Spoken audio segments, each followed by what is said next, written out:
प्यारे बच्चों, आप जी का इस चैनल ते स्वागत है। अज असी +2 क्लास की पाठ पुस्तक विच दर्ज शाह हुसैन दीयां काफियां पढ़ांगे। पहली है इत्थे रहना नहीं। इत्थे रहना नहीं, कोई बात चलन की करो वो, वड्डे उच्चे महल उसारियो, गौर निमाणी कर वो। इस विच शाह हुसैन जी कहते हैं कि हे भाई, तू इस दुनिया दे विच सदा नहीं रहना ते इत्थों ਚੱਲਣ ਦੀ ਗੱਲ ਕਰ। ਤੂੰ ਇਹ ਸੋਚ ਕਿ ਤੂੰ ਕਿੱਥੇ ਜਾਣਾ ਹੈ। ਇਸ ਦੇ ਵਿੱਚ ਉਹ ਦੱਸਣਾ ਚਾਹੁੰਦੇ ਹੈ ਕਿ ਇਹ ਸੰਸਾਰ ਜਿਹੜਾ ਹੈ, ਇਹ ਜਗਤ ਹੈ ਜਿਹੜਾ ਹੈ, ਇਹ ਨਾਸ਼ਮਾਨ ਹੈ ਤੇ ਤੂੰ ਇੱਥੇ ਰਹਿਣਾ ਨਹੀਂ। ਲੇਕਿਨ ਤੈਨੂੰ ਇਹ ਨਹੀਂ ਪਤਾ ਕਿ ਮੈਂ ਇੱਥੋਂ ਚਲੇ ਜਾਣਾ ਹੈ। ਤੂੰ ਇੱਥੋਂ ਚੱਲਣ ਦੀ ਗੱਲ ਕਰ। ਵੱਡੇ ਵੱਡੇ ਤੂੰ ਮਹਿਲ ਉਸਾਰ ਲਏ ਹੈ, ਲੇਕਿਨ ਆਖਰੀ ਘਰ ਤੇਰਾ ਜਿਹੜਾ ਹੈ ਉਹ ਕੀ ਹੈ? ਗੌਰ। ਗੌਰ ਦਾ ਅਰਥ ਹੈ ਕੀ ਕਵਾਂਗੇ ਅਸੀਂ ਗੌਰ ਨੂੰ, ਕਿਉਂਕਿ ਮੁਸਲਮਾਨ ਜਿਹੜੇ ਆ ਮਰਨ ਤੋਂ ਬਾਅਦ ਦਬਾਉਂਦੇ ਆ ਕਬਰ ਦੇ ਵਿੱਚ, ਇਸ ਲਈ ਉਹਨਾਂ ਨੇ ਕਬਰ ਕਿਹਾ ਹੈ ਕਿ ਵੱਡੇ ਵੱਡੇ ਮਹਿਲ ਤੂੰ ਉਸਾਰ ਰਹੇ, ਲੇਕਿਨ ਉਹਨਾਂ ਮਹਿਲਾਂ 'ਚ ਤੂੰ ਰਹਿਣਾ ਨਹੀਂ ਹੈ। ਆਖਰੀ ਘਰ ਤੇਰਾ ਕਬਰ ਹੀ ਹੈ। ਜਿਸ ਦੇਹੀ ਦਾ ਤੂੰ ਮਾਣ ਕਰੇਨੇ, ਜਿਉਂ ਪਰਛਾਵੇਂ ਢਰੂਵੋ, ਛੋੜ ਤ੍ਰਿਖਾਈ ਪਕੜ ਹਲੀਮੀ, ਪੈ ਸਾਹਿਬ ਥੀ ਡਰੂਵੋ। ਕਹੇ ਹੁਸੈਨ ਹਯਾਤੀ ਲੋੜੇ, ਨਾ ਤਾਂ ਮਰਨ ਥੀ ਅੱਗੋਂ ਮਰਵੋ। ਜਿਸ ਦੇਹ ਦਾ, ਇਸ ਸਰੀਰ ਦਾ ਤੂੰ ਮਾਣ ਕਰਦਾ ਹੈ, ਇਹ ਪਰਛਾਵਾਂ ਜਿਸ ਤਰ੍ਹਾਂ ਢਲ ਜਾਂਦਾ ਹੈ, ਉੱਦਾਂ ਇਸ ਦੇਹ ਨੇ ਵੀ ਢਲ ਜਾਣਾ ਹੈ। ਛੋੜ ਤ੍ਰਿਖਾਈ ਪਕੜ ਹਲੀਮੀ, ਤੂੰ ਤ੍ਰਿਸ਼ਨਾ ਨੂੰ ਛੱਡ ਦੇ। ਤ੍ਰਿਖਾਈ ਤ੍ਰਿਸ਼ਨਾ, ਪਕੜ ਹਲੀਮੀ ਨਿਮਰਤਾ ਨੂੰ ਫੜ। ਇਸ ਤਰ੍ਹਾਂ ਪੈ ਸਾਹਿਬ ਥੀ ਡਰੂ ਹੋ। ਪੈ ਦਾ ਅਰਥ ਹੈ ਡਰ। ਕਿਸ ਤੋਂ? ਉਸ ਪਰਮਾਤਮਾ ਤੋਂ। ਕਿ ਤੂੰ ਕੀ ਕਰ, ਤ੍ਰਿਸ਼ਨਾ ਨੂੰ ਛੱਡ ਦੇ। ਜਿਸ ਤ੍ਰਿਸ਼ਨਾ ਦੇ ਵਿੱਚ ਤੂੰ ਫਸਿਆ ਉਸ ਨੂੰ ਛੱਡ ਕੇ ਹਲੀਮੀ ਨੂੰ ਫੜ ਤੇ ਉਸ ਪਰਮਾਤਮਾ ਤੋਂ ਡਰ। ਕਹੇ ਹੁਸੈਨ ਹਯਾਤੀ ਲੋੜੇ, ਤਾਂ ਮਰਨ ਥੀ ਅੱਗੋਂ ਮਰਵੋ। ਇਸ ਵਿੱਚ ਹੁਸੈਨ ਜੀ ਕੀ ਕਹਿੰਦੇ ਆ ਕਿ ਤੂੰ, ਹਯਾਤੀ ਦਾ ਅਰਥ ਹੈ ਜ਼ਿੰਦਗੀ। ਜੇ ਤੂੰ ਜ਼ਿੰਦਗੀ ਚਾਹੁੰਦਾ ਹੈ ਤਾਂ ਮਰਨ ਤੋਂ ਪਹਿਲਾਂ, ਜੇ ਨਹੀਂ ਮਰਨਾ ਚਾਹੁੰਦਾ ਤਾਂ ਤੂੰ ਕੀ ਕਰ, ਅਭਿਮਾਨ ਛੱਡ ਦੇ। ਅਭਿਮਾਨ ਦੇ ਜੀਵਨ ਨੂੰ ਛੱਡ ਕੇ ਤੇ ਹਲੀਮੀ ਦਾ ਜੀਵਨ ਜਿਹੜਾ ਹੈ ਉਹ ਬਤੀਤ ਕਰ। ਫਿਰ ਹੀ ਤੂੰ ਕੀ ਕਰਦਾ ਹੈ, ਉਸ ਪਰਮਾਤਮਾ ਨੂੰ ਪ੍ਰਾਪਤ ਕਰ ਸਕੇਗਾ। ਜੇ ਤੂੰ ਜ਼ਿੰਦਗੀ ਚਾਹੁੰਦਾ ਹੈ ਤਾਂ ਤੈਨੂੰ ਕੀ ਚਾਹੀਦਾ ਹੈ? ਮੌਤ ਨੂੰ ਆਉਣ ਤੋਂ ਪਹਿਲਾਂ ਆਪਣੇ ਅੰਦਰੋਂ ਹਉਮੈ ਨੂੰ ਮਾਰ ਦੇ, ਤਾਂ ਹੀ ਕੀ ਕਰੇਗਾ, ਪ੍ਰਭੂ ਦੇ ਨਾਲ ਤੂੰ ਇੱਕ ਹੋ ਸਕੇਗਾ। ਹੁਣ ਇਸ ਤੇ ਕੇਂਦਰੀ ਭਾਵ 'ਚ ਤੁਸੀਂ ਲਿਖ ਸਕਦੇ ਹੋ ਕਿ ਮਨੁੱਖੀ ਸਰੀਰ ਜਿਹੜਾ ਹੈ ਉਹ ਨਾਸ਼ਮਾਨ ਹੈ। ਇਸ ਕਰਕੇ ਮਨੁੱਖ ਨੂੰ ਮਾਣ ਹੰਕਾਰ ਨਹੀਂ ਕਰਨਾ ਚਾਹੀਦਾ, ਤ੍ਰਿਸ਼ਨਾ ਦਾ ਤਿਆਗ ਕਰ ਦੇਣਾ ਚਾਹੀਦਾ ਹੈ ਤੇ ਨਿਮਰਤਾ ਤੇ ਨਿਰਮਾਣਤਾ ਨੂੰ ਧਾਰਨ ਕਰਨਾ ਚਾਹੀਦਾ ਹੈ। ਅੱਗੇ ਨੰਬਰ 2 ਤੇ ਹੈ ਕਹਿ ਬਾਗੇ ਕੀ ਮੂਲੀ। ਕਹਿ ਬਾਗੇ ਦੀ ਮੂਲੀ ਹੁਸੈਨਾ, ਤੂੰ ਕਹਿ ਬਾਗੇ ਦੀ ਮੂਲੀ। ਬਾਗਾਂ ਦੇ ਵਿੱਚ ਫੁੱਲ ਅਜਾਇਬ, ਤੂੰ ਵੀ ਇੱਕ ਗੰਦੂਲੀ। ਕਹਿ ਬਾਗੇ ਦੀ ਮੂਲੀ ਦਾ ਅਰਥ ਕੀ ਹੈ? ਕੋਈ ਮਾਮੂਲੀ ਜਿਹੀ ਚੀਜ਼। ਜਿਸ ਤਰ੍ਹਾਂ ਅਸੀਂ ਵੀ ਕਿਸੇ ਨੂੰ ਕਹਿਣਾ ਹੋਵੇ ਤਾਂ ਕਹਿ ਦਿੱਤਾ ਤੂੰ ਕਿਹੜੇ ਬਾਗ ਦੀ ਮੂਲੀ ਹੈ। ਇਹਦੇ ਵਿੱਚ ਵੀ ਮਾਮੂਲੀ ਜਿਹੀ ਚੀਜ਼ ਦੇ ਬਾਰੇ 'ਚ ਸ਼ਾਹ ਹੁਸੈਨ ਨੇ ਕਿਹਾ ਹੈ ਕਿ ਸ਼ਾਹ ਹੁਸੈਨ, ਹੇ ਸ਼ਾਹ ਹੁਸੈਨ, ਇਸ ਸੰਸਾਰ ਵਿੱਚ ਤੇਰੀ ਹਸਤੀ ਬੜੀ ਹੀ ਤੁੱਛ ਜਿਹੀ ਹੈ। ਤੂੰ ਇੱਕ ਮਾਮੂਲੀ ਜਿਹੀ ਚੀਜ਼ ਹੈ ਇਸ ਸੰਸਾਰ ਵਿੱਚ। ਬਾਗਾਂ ਦੇ ਵਿੱਚ ਬਹੁਤ ਸਾਰੇ ਫੁੱਲ ਹਨ, ਲੇਕਿਨ ਕੀ ਹੈ, ਉਸ ਦੇ ਵਿੱਚ ਤੂੰ ਇੱਕ ਛੋਟੀ ਜਿਹੀ ਗੰਦੂਲੀ ਹੈ ਜਿਸ ਦੀ ਥੋੜ੍ਹੀ ਜਿਹੀ ਖੁਸ਼ਬੂ ਹੈ। ਆਪਣਾ ਆਪ ਪਛਾਣੇ ਨਹੀਂ, ਅਵਰਾ ਦੇਖ ਕਿਉਂ ਭੂਲੀ। ਇਸ਼ਕੇ ਦੇ ਦਰਿਆਓ ਕਰਾਹੀ, ਮਨਸੂਰ ਕਬੂਲੀ ਸੂਲੀ। ਹੁਣ ਅਵਰਾ ਸ਼ਬਦ ਜਿਹੜਾ ਹੈ ਉਸ ਨੂੰ ਅਸੀਂ ਇੱਥੇ ਕੀ ਕਹਿੰਦੇ ਹਾਂ? ਹੋਰਨਾਂ ਵਾਸਤੇ, ਦੂਸਰਿਆਂ ਵਾਸਤੇ। ਕਰਾਹੀ ਉਲਟੇ ਰਾਹ ਚੱਲਣ ਵਾਲਾ। ਕੁਰਾਹੀ ਉਲਟਾ, ਜਿਹੜਾ ਪੁੱਠੇ ਰਸਤੇ ਚੱਲਦਾ ਹੈ ਉਸ ਨੂੰ ਕਹਿੰਦੇ ਕਰਾਹੇ ਪੈਣਾ। ਮਨਸੂਰ, ਮਨਸੂਰ ਇੱਕ ਈਰਾਨ ਦਾ ਸੂਫੀ ਫਕੀਰ ਸੀ ਜਿਸ ਨੇ ਆਪਣੇ ਆਪ ਨੂੰ ਰੱਬ ਕਹਿ ਦਿੱਤਾ ਤੇ ਉੱਥੇ ਦੇ ਮੁਲਿਆਣਿਆਂ ਨੇ ਉਹਨੂੰ ਸੂਲੀ ਤੇ ਚੜਾ ਦਿੱਤਾ ਸੀ। ਦਰ ਦਾ ਅਰਥ ਹੈ ਦਰਵਾਜ਼ੇ। ਇਸ ਵਿੱਚ ਸ਼ਾਹ ਹੁਸੈਨ ਕੀ ਕਹਿ ਰਿਹਾ? ਕਹਿ ਬਾਗੇ ਦੀ ਮੂਲੀ ਹੁਸੈਨਾ, ਤੂੰ ਕਹਿ ਬਾਗੇ ਦੀ ਮੂਲੀ। ਬਾਗਾਂ ਦੇ ਵਿੱਚ ਫੁੱਲ ਅਜਾਇਬ, ਤੂੰ ਵੀ ਇੱਕ ਗੰਦੂਲੀ। ਆਪਣਾ ਆਪ ਪਛਾਣੇ ਨਹੀਂ, ਅਵਰਾ ਦੇਖ ਕਿਉਂ ਭੂਲੀ। ਇਸ਼ਰੇ ਦੇ ਦਰਿਆ ਕਰਾਹੀ, ਮਨਸੂਰ ਕਬੂਲੀ ਸੂਲੀ। शाह हुसैन जी कहते हैं कि इस संसार विच हे शाह हुसैना तेरी बहुत तुच्छ जी हस्ती है, तू एक मामूली जी चीज़ है। तू आले दुआले पसरे संसार रूपी बाग दे विच एक अनोखे फुੱਲ वांगर खिड़े होए ਹਨ ਤੇ ਤੂੰ ਹੀ ਉਹਨਾਂ ਦੇ ਵਿੱਚੋਂ ਹੀ ਇੱਕ ਖੁਸ਼ਬੂਦਾਰ ਬੂਟੀ ਹੈ। ਪਰ ਕਰਦਾ ਕੀ ਹੈ ਤੂੰ ਆਪਣੇ ਆਪ ਨੂੰ ਨਹੀਂ ਪਛਾਣਦਾ, ਦੂਸਰਿਆਂ ਨੂੰ ਦੇਖਦਾ ਰਹਿੰਦਾ ਹੈ ਤੇ ਉਹਨਾਂ ਨੂੰ ਦੇਖ ਦੇਖ ਕੇ ਹੀ ਤੂੰ ਭੁੱਲਿਆ ਫਿਰਦਾ ਹੈ। ਤੈਨੂੰ ਪਤਾ ਹੋਣਾ ਚਾਹੀਦਾ ਕਿ ਇਸ਼ਕ ਦੇ ਦਰਿਆ ਦੇ ਵਿੱਚ ਚਾਲਾ ਪੁੱਠਾ ਹੀ ਹੁੰਦਾ ਹੈ। ਇੱਥੇ ਆਸ਼ਿਕ ਨੂੰ ਪ੍ਰੇਮ ਨਹੀਂ ਸਗੋਂ ਮੌਤ ਮਿਲਦੀ ਹੈ, ਸੂਲੀ ਮਿਲਦੀ ਹੈ, ਜਿਸ ਤਰ੍ਹਾਂ ਮਨਸੂਰ ਨੂੰ ਮਿਲੀ। ਸ਼ਾਹ ਹੁਸੈਨ ਪਾਇਆ ਦਰ ਉੱਤੇ ਜੋ ਕਰ ਪਵੇ ਕਬੂਲੀ। ਇਸ ਕਾਰਨ ਸ਼ਾਹ ਹੁਸੈਨ ਤੂੰ ਕੀ ਕਰ, ਪ੍ਰਭੂ ਹੈ ਉਸ ਪ੍ਰਭੂ ਦੇ ਚਰਨਾਂ ਦੇ ਵਿੱਚ ਜਾ, ਮੈਂ ਤੇਰੇ ਦਰ ਦੇ ਉੱਤੇ ਢਹਿ ਪਿਆ ਹਾਂ। ਉਹ ਆਪਣੇ ਆਪ ਨੂੰ ਕਹਿ ਰਿਹਾ ਕਿ ਮੈਂ ਹੇ ਪਰਮਾਤਮਾ ਮੈਂ ਤੇਰੇ ਦਰਵਾਜ਼ੇ ਤੇ ਢਹਿ ਪਿਆ ਹਾਂ ਤੇ ਤੂੰ ਹੀ ਮਿਹਰ ਕਰਕੇ ਮੈਨੂੰ ਕਬੂਲ ਕਰ ਲੈ। ਇਸ ਦੇ ਕੇਂਦਰੀ ਭਾਵ ਦੇ ਵਿੱਚ ਬੱਚਿਓ ਲਿਖੋਗੇ ਤੁਸੀਂ, ਮਨੁੱਖ ਇਸ ਸੰਸਾਰ ਵਿੱਚ ਇੱਕ ਮਾਮੂਲੀ ਜਿਹੀ ਚੀਜ਼ ਹੈ, ਪਰ ਉਹ ਆਪਣਾ ਆਪ ਪਛਾਣਨ ਦੀ ਥਾਂ ਸੰਸਾਰ ਦੇ ਹੋਰਨਾਂ ਪਦਾਰਥਾਂ ਮਗਰ ਭੁੱਲਿਆ ਫਿਰਦਾ ਹੈ। ਇਸ਼ਕ ਦੇ ਔਖੇ ਪੈਂਡੇ ਉੱਤੇ ਚੱਲ ਕੇ ਨਿਰਮਾਣਤਾ ਧਾਰਨ ਕਰਕੇ ਹੀ ਉਹ ਰੱਬ ਦੀ ਮਿਹਰ ਦਾ ਪਾਤਰ ਬਣ ਸਕਦਾ ਹੈ। ਇਸ ਤੋਂ ਬਾਅਦ ਹੈ 3 ਨੰਬਰ ਤੇ, ਰੱਬਾ ਮੇਰੇ ਔਗੁਣ ਚਿਤ ਨ ਧਰੀ। ਰੱਬਾ ਮੇਰੇ ਔਗੁਣ ਚਿਤ ਨ ਧਰੀ, ਔਗੁਣ ਆਰੀ ਨੂੰ ਕੋ ਗੁਣ ਨਾਹੀ, ਲੂ ਲੂ ਐਬ ਭਰੀ, ਜਿਉਂ ਭਾਵੇ ਤਿਉਂ ਰਾਖੇ ਪਿਆਰਿਆ, ਮੈਂ ਤੇਰੇ ਦੁਆਰੇ ਪਰੀ, ਕਹੇ ਹੁਸੈਨ ਫਕੀਰ ਨਿਮਾਣਾ, ਅਦਲੋਂ ਫਜ਼ਲ ਕਰੀ। ਔਗੁਣ ਹੈ ਅਵਗੁਣ, ਬੁਰੇ ਗੁਣ ਜਿਹੜੇ ਸਾਡੇ ਵਿੱਚ, ਬੁਰਾਈਆਂ ਜਿਹੜੀਆਂ ਉਸ ਦੇ ਬਾਰੇ ਦੱਸਿਆ।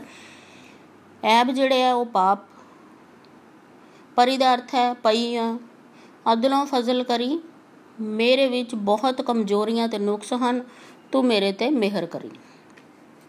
ਹੁਣ ਇਸ ਵਿੱਚ ਕੀ ਕਹਿ ਰਿਹਾ ਸ਼ਾਹ ਹੁਸੈਨ, ਹੇ ਪਰਮਾਤਮਾ, ਹੇ ਰੱਬਾ ਮੇਰੇ ਅਵਗੁਣ ਜਿਹੜੇ ਹੈ ਉਹਨਾਂ ਨੂੰ ਤੂੰ ਆਪਣੇ ਮਨ ਵਿੱਚ ਨਾ ਲਿਆਈ, ਖਿਆਲ ਵਿੱਚ ਨਾ ਰੱਖੀ। ਜੇ ਤੂੰ ਮੇਰੇ ਅਵਗੁਣ ਵਿਚਾਰੇਂਗਾ ਤਾਂ ਮੇਰੇ ਅਵਗੁਣ ਬਹੁਤ ਜ਼ਿਆਦਾ ਹੈ, ਮੇਰਾ ਛੁਟਕਾਰਾ ਨਹੀਂ ਹੋ ਸਕਦਾ।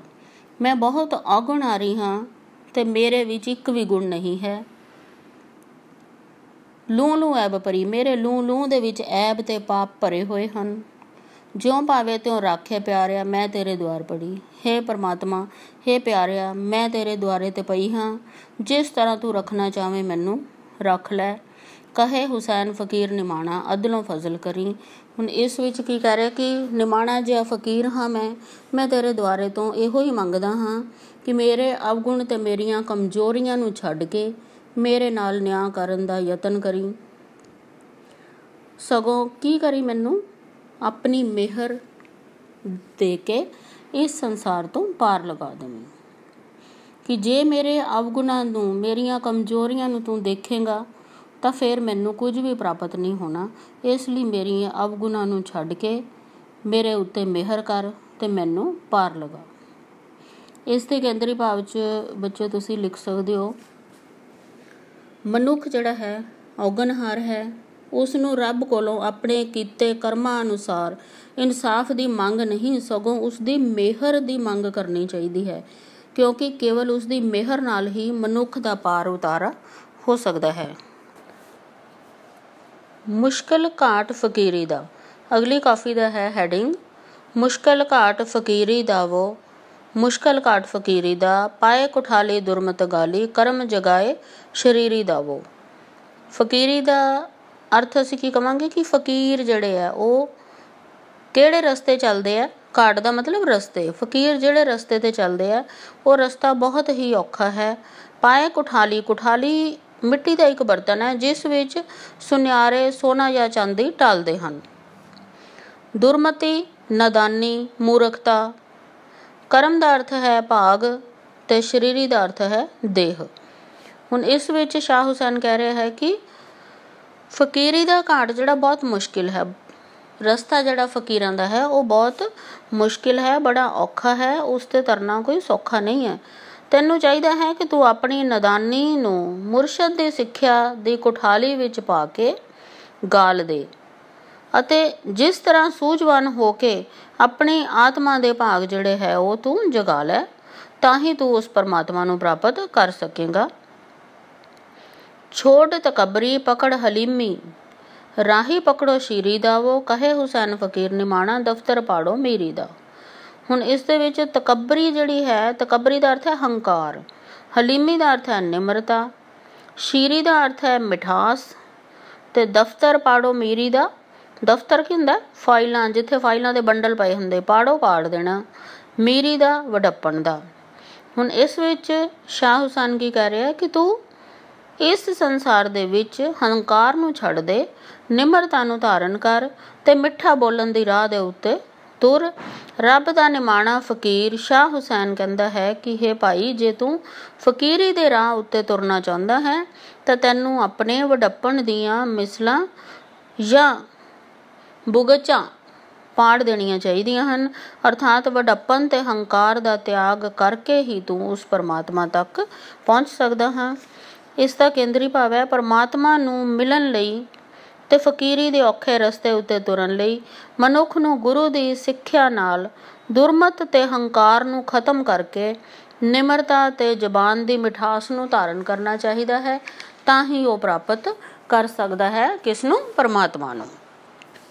ਇਸ ਤੋਂ ਅਗਲਾ ਹੈ ਹੈਡਿੰਗ ਨਿਮਾਣਿਆਂ ਦੀ ਰੱਬਾ ਰੱਬਾ ਹੋਈ। ਨਿਮਾਣਿਆਂ ਦੀ ਰੱਬਾ ਰੱਬਾ ਹੋਈ, ਪੱਠ ਪਈ ਤੇਰੀ ਚਿੱਟੀ ਚਾਦਰ, ਚੰਗੀ ਫਕੀਰਾਂ ਦੀ ਲੋਈ। ਇਸ ਦੇ ਵਿੱਚ ਰੱਬਾ ਰੱਬਾ ਹੋਈ ਕੀ ਹੈ? ਲੋਕ ਜਿਹੜੇ ਆ ਰੱਬ ਰੱਬ ਕਰਨ ਲੱਗ ਪਏ, ਲੋਕ ਹੈਰਾਨ ਰਹਿ ਗਏ। ਚਿੱਟੀ ਚਾਦਰ ਹੁੰਦੀ ਹੈ ਵਿਕਾਰੀ ਤੇ ਹੰਕਾਰੀ ਬੰਦੇ ਜਿਹੜੇ ਆ ਉਹ ਦਿਖਾਵੇ ਦਾ ਪਹਿਰਾਵਾ ਪਾਉਂਦੇ ਉਸ ਨੂੰ। ਲੋਈ ਜਿਹੜੀ ਹੈ ਉਹ ਕੰਬਲੀ। ਦਰਗਾਹ ਦਾ ਅਰਥ ਹੈ ਰੱਬ ਦਾ ਦਰਬਾਰ, ਤੇ ਸੁਹਾਗਣ ਦਾ ਅਰਥ ਹੈ ਉਹ ਇਸਤਰੀ ਜਿਸ ਦਾ ਪਤੀ ਪਿਆਰ ਮਿਲਦਾ ਹੈ। ਖੁੱਲੀ ਖਲੀ, ਖੁੱਲੀ ਖਲੀ ਖੁੱਲ ਕੇ। ਲਹਿਸੇ ਦਾ ਅਰਥ ਹੈ ਲਵੇਂਗਾ, ਢੋਈ ਦਾ ਅਰਥ ਹੈ ਆਸਰਾ। ਹੁਣ ਇਸ ਦੇ ਵਿੱਚ ਉਹ ਕੀ ਕਹਿਣਾ ਚਾਹ ਰਿਹਾ? ਨਿਮਾਣਿਆਂ ਦੀ ਰੱਬਾ ਰੱਬਾ ਹੋਈ, ਪੱਠ ਪਏ ਤੇਰੀ ਚਿੱਟੀ ਚਾਦਰ, ਚੰਗੀ ਫਕੀਰਾਂ ਦੀ ਰਲੋਈ। ਸ਼ਾਹ ਹੁਸੈਨ ਕਹਿੰਦਾ ਹੈ ਕਿ ਫਕੀਰਾਂ ਦੇ ਨਿਮਾਣੇਪਨ ਦੀ ਅੱਤ ਦੇਖ ਕੇ ਲੋਕ ਹੈਰਾਨ ਰਹਿ ਗਏ, ਉਹ ਰੱਬ ਰੱਬ ਕਰਨ ਲੱਗ ਪਏ। ਤੇ ਹੇ ਭਾਈ, ਤੇਰੇ ਇਸ ਸੰਸਾਰਿਕ ਪਦਾਰਥਾਂ ਦੇ ਮਾਣ ਹੰਕਾਰ ਦੀ ਚਿੱਟੀ ਚਾਦਰ ਜਿਹੜੀ ਹੈ ਉਹ ਪੱਠ ਪਵੇ, ਪੱਠ ਪਵੇ, ਪੱਠੀ 'ਚ ਪਵੇ। ਫਕੀਰਾਂ ਨੂੰ ਇਸ ਦੀ ਜ਼ਰੂਰਤ ਨਹੀਂ ਹੈ, ਫਕੀਰਾਂ ਨੂੰ ਤਾਂ ਉਹਨਾਂ ਦੀ ਕੰਬਲੀ ਦੀ ਹੀ ਲੋੜ ਹੈ। ਸਾਡੇ ਲਈ ਤਾਂ ਆਪਣੀ ਇਹ ਨਿਮਾਣੀ ਜਿਹੀ ਕੰਬਲੀ ਹੀ ਠੀਕ ਹੈ। ਦਰਗਾਹ ਵਿੱਚ ਸੁਹਾਗਣ ਸੋਈ, ਜੋ ਖੁੱਲੇ ਖਲੇ ਨੱਚ ਖਲੋਈ। ਰੱਬ ਦੇ ਦਰਬਾਰ ਵਿੱਚ ਤਾਂ ਉਹੀ ਇਸਤਰੀ ਸੁਹਾਗਣ ਹੈ, ਪ੍ਰੀਤਮ ਦੀ ਪਿਆਰੀ ਹੈ, ਜਿਹੜੀ ਨਿਸੰਕੋਚ ਹੋ ਕੇ ਖੁੱਲ ਕੇ ਉਸਦੇ ਪਿਆਰ ਦਾ ਪ੍ਰਗਟਾਵਾ ਕਰਦੀ ਹੈ, ਖੁੱਲ ਕੇ ਨੱਚਦੀ ਹੈ। ਕਹੇ ਹੁਸੈਨ ਫਕੀਰ ਸਾਈਂ ਦਾ, ਤਾਂ ਦਰ ਲਹਿਸੇ ਢੋਈ। ਹੁਣ ਫਕੀਰ ਕੀ ਕਹਿ ਰਿਹਾ ਹੈ? ਸ਼ਾਹ ਹੁਸੈਨ ਕਹਿ ਰਿਹਾ ਹੈ ਕਿ ਫਕੀਰ ਜਿਹੜਾ ਹੈ, ਫਕੀਰ ਸ਼ਾਹ ਹੁਸੈਨ ਕਹਿੰਦਾ ਹੈ ਕਿ ਹੇ ਭਾਈ, ਤੂੰ ਦਿਖਾਵੇ ਰਹਿਤ ਤੇ ਪ੍ਰਭੂ ਦੇ ਪਿਆਰ ਵਿੱਚ ਸੰਕੋਚ ਰਹਿਤ ਜੀਵਨ ਨੂੰ ਅਪਣਾ ਕੇ ਹੀ ਉਸ ਪਰਮਾਤਮਾ ਦੇ ਦਰਬਾਰ ਦੇ ਵਿੱਚ ਆਸਰਾ ਪ੍ਰਾਪਤ ਕਰ ਸਕਦਾ ਹੈ, ਦਿਖਾਵਾ ਕਰਕੇ ਨਹੀਂ। ਇਸ ਦੇ ਕੇਂਦਰੀ ਭਾਵ 'ਚ ਬੱਚਿਓ ਤੁਸੀਂ ਲਿਖ ਸਕਦੇ ਹੋ, ਰੱਬ ਦੇ ਦਰ ਦੇ ਉੱਤੇ ਉਸੇ ਮਨੁੱਖ ਨੂੰ ਆਸਰਾ ਮਿਲਦਾ ਹੈ ਜੋ ਅੱਤ ਦਾ ਨਿਮਾਣਾ ਹੁੰਦਾ ਹੈ, ਨਿਮਰਤਾ ਧਾਰਨ ਕਰਦਾ ਹੈ ਤੇ ਪ੍ਰਭੂ ਪ੍ਰੀਤਮ ਦੇ ਪਿਆਰ ਦੇ ਵਿੱਚ ਨਿਸੰਕੋਚ ਸਭ ਕੁਝ ਤਿਆਗ ਦਿੰਦਾ ਹੈ। ਅਗਲੀ ਕਾਫੀ ਹੈ ਪਾਵੇਂਗਾ ਦੀਦਾਰ ਸਾਈਂ ਦਾ। ਪਾਵੇਂਗਾ ਦੀਦਾਰ ਸਾਈਂ ਦਾ, ਫਕੀਰਾਂ ਹੋਰ ਵੀ ਨੀਵਾਂ ਹੋਈ, ਟੋਪੀ ਮੈਲੀ ਸਾਬਣ ਥੋੜਾ, ਬਹਿ ਕਿਨਾਰੇ ਧੋਈ। ਦੀਦਾਰ ਕਰਨਾ, ਪਰਮਾਤਮਾ ਦਾ ਦਰਸ਼ਨ ਕਰਨਾ, ਨੀਵਾਂ ਨੀਵੇਂ ਹੋਣਾ। ਹੁਣ ਇਸ 'ਚੋਂ ਕਹਿ ਰਿਹਾ ਕਿ ਸ਼ਾਹ ਹੁਸੈਨ ਕਹਿ ਰਿਹਾ ਹੈ ਕਿ ਹੇ ਫਕੀਰਾ, ਜੇਕਰ ਤੂੰ ਆਪਣੇ ਵਿੱਚ ਵੱਧ ਤੋਂ ਵੱਧ ਨਿਮਰਤਾ ਪੈਦਾ ਕਰੇਗਾ ਤਾਂ ਫੇਰ ਹੀ ਤੂੰ ਉਸ ਪ੍ਰਭੂ ਪਿਆਰੇ ਦਾ ਦੀਦਾਰ ਪਾ ਸਕੇਗਾ। ਹੇ ਭਾਈ, ਤੈਨੂੰ ਕੀ ਚਾਹੀਦਾ ਹੈ ਕਿ ਤੂੰ ਜਿਹੜੀ ਗੰਦੀ ਮੈਲੀ ਟੋਪੀ ਲਈ ਫਿਰਦਾ ਹੈ, ਉਹ ਕਾਹਦੀ ਹੈ? ਵਿਕਾਰਾਂ ਦੀ। ਤੈਨੂੰ ਚਾਹੀਦਾ ਹੈ ਤੂੰ ਵਿਕਾਰਾਂ ਨਾਲ ਭਰੀ ਹੋਈ ਮੈਲੀ ਟੋਪੀ, ਆਪਣੀ ਜੀਵਨ ਟੋਪੀ ਨੂੰ ਗੁਰੂ ਦੀ ਸਿੱਖਿਆ ਦੇ ਸਾਬਣ ਦੇ ਨਾਲ ਤੇ ਪ੍ਰਭੂ ਦੇ ਨਾਮ ਦੇ ਕੰਢੇ ਉੱਤੇ ਬਹਿ ਕੇ ਧੋ ਲੈ। ਇਸ ਤਰ੍ਹਾਂ ਹੀ ਕਰਨ ਦੇ ਨਾਲ ਤੂੰ ਪ੍ਰਭੂ ਦਾ ਦੀਦਾਰ ਪ੍ਰਾਪਤ ਕਰ ਸਕੇਗਾ। ਮੀਣੀ ਢੱਗੀ ਨਾਮ ਸਾਈਂ ਦਾ, ਅੰਦਰ ਬਹਿ ਕਰ ਚੋਈ, ਉਛਲ ਨਦੀਆਂ ਤਾਰੂ ਹੋਈਆਂ, ਮੈਂ ਕੰਢੇ ਰਹੀ ਖਲੋਈ, ਕਹੇ ਹੁਸੈਨ ਫਕੀਰ ਸਾਈਂ ਦਾ, ਹੋਣੀ ਹੋਈ ਸੋ ਹੋਈ। ਹੁਣ ਇਸ ਵਿੱਚ ਮੀਣੀ ਢੱਗੀ ਕਹਿ ਰਿਹਾ, ਮੀਣੀ ਢੱਗੀ ਦਾ ਅਰਥ ਕੀ ਆ? ਮੁੜੇ ਹੋਏ ਸਿੰਘਾਂ ਵਾਲੀ ਝੋਟੀ। ਬਹਿ ਕਰ ਧੋਣਾ, ਕਿਸੇ ਜਗ੍ਹਾ ਦੇ ਉੱਤੇ ਬਹਿਣਾ। ਮੀਣੀ ਢੱਗੀ ਨਾਮ ਸਾਈਂ ਦਾ। ਹੁਣ ਇਸ 'ਚ ਹੁਸੈਨ ਕੀ ਕਹਿ ਰਿਹਾ ਕਿ ਪ੍ਰਭੂ ਦਾ ਜਿਹੜਾ ਮਾਲਕ ਦਾ ਨਾਮ ਹੈ, ਪਰਮਾਤਮਾ ਦਾ ਨਾਮ ਹੈ, ਉਹ ਇੱਕ ਮੀਣੀ ਢੱਗੀ ਦੇ ਸਮਾਨ ਹੈ, ਜਿਸ ਨੂੰ ਤੂੰ ਅੰਦਰ ਬਹਿ ਕੇ ਹੀ ਚੋਂਦਾ ਰਿਹਾ ਕਰ। ਉਛਲ ਨਦੀਆਂ ਤਾਰੂ ਹੋਈਆਂ, ਮੈਂ ਕੰਢੇ ਰਹੀ ਖਲੋਈ। ਅਰਥਾਤ ਪ੍ਰਭੂ ਦਾ ਨਾਮ ਜਿਹੜਾ ਲੈਣਾ ਹੈ, ਉਹ ਘਰ ਦੇ ਅੰਦਰ ਬਹਿ ਕੇ ਹੀ ਜਪਦਾ ਰਿਹਾ ਕਰ। ਨਾਮ ਜਪਣ ਵਾਲਿਆਂ ਲਈ ਵਿਕਾਰਾਂ ਦੀਆਂ ਉਛਾਲੇ ਮਾਰਦੀਆਂ ਨਦੀਆਂ ਤਰਨ ਯੋਗ ਹੋ ਗਈਆਂ, ਤੇ ਮੈਂ ਨਾਮ ਤੋਂ ਸਖਣੀ ਵਿਕਾਰਾਂ ਦੀ ਨਦੀ ਦੇ ਕੰਢੇ ਉੱਪਰ ਖੜੀ ਰਹੀ ਤੇ ਉਸ ਨੂੰ ਤਰ ਨਾ ਸਕੀ। ਕਹੇ ਹੁਸੈਨ ਫਕੀਰ ਸਾਈਂ ਦਾ, ਹੋਣੀ ਹੋਈ ਸੋ ਹੋਈ। ਹੁਣ ਪ੍ਰਭੂ ਮਾਲਕ ਦਾ ਫਕੀਰ ਜਿਹੜਾ ਸ਼ਾਹ ਹੁਸੈਨ ਹੈ, ਉਹ ਕਹਿੰਦਾ ਹੈ ਕਿ ਵਿਕਾਰਾਂ ਦੀ ਨਦੀ ਪਾਰ ਕਰਨ ਦੇ ਯੋਗ ਨਾ ਹੋਣ ਵਿੱਚ ਉਸਦਾ ਕਸੂਰ ਨਹੀਂ। ਅਸਲ ਵਿੱਚ ਜੋ ਹੋਣਹਾਰ ਹੈ ਉਹੀ ਹੁੰਦੀ ਹੈ, ਉਹ ਹੋ ਕੇ ਹੀ ਰਹਿੰਦੀ ਹੈ, ਹੋਣੀ ਨੂੰ ਕੋਈ ਟਾਲ ਨਹੀਂ ਸਕਦਾ। ਇਸ ਕਰਕੇ ਮੈਂ ਬਦਕਿਸਮਤ ਨਾਮ ਤੋਂ ਸਖਣੀ ਵਿਕਾਰਾਂ ਦੀ ਨਦੀ ਨੂੰ ਤਰ ਨਾ ਸਕੀ ਤੇ ਬਾਹਰ ਹੀ ਖੜੀ ਰਹੀ। ਇਸ ਦਾ ਕੇਂਦਰੀ ਭਾਵ ਹੈ ਬੱਚਿਓ, ਮਨੁੱਖ ਆਪਣੇ ਵਿੱਚ ਵੱਧ ਤੋਂ ਵੱਧ ਨਿਰਮਾਣਤਾ ਪੈਦਾ ਕਰਕੇ ਅਤੇ ਗੁਰੂ ਦੀ ਸਿੱਖਿਆ ਤੇ ਪ੍ਰਭੂ ਦੇ ਨਾਮ ਸਿਮਰਨ ਦੇ ਨਾਲ ਹੀ ਇਸ ਜਗਤ ਦੀ ਵਿਕਾਰਾਂ ਰੂਪੀ ਨਦੀ ਤੋਂ ਛੁਟਕਾਰਾ ਪਾ ਸਕਦਾ ਹੈ, ਤੇ ਜੇ ਉਹ ਛੁਟਕਾਰਾ ਪਾਏਗਾ ਤਾਂ ਹੀ ਉਸਨੂੰ ਪਰਮਾਤਮਾ ਦਾ ਦੀਦਾਰ ਦਰਸ਼ਨ ਹੋ ਸਕਣਗੇ। ਧੰਨਵਾਦ ਬੱਚੇ।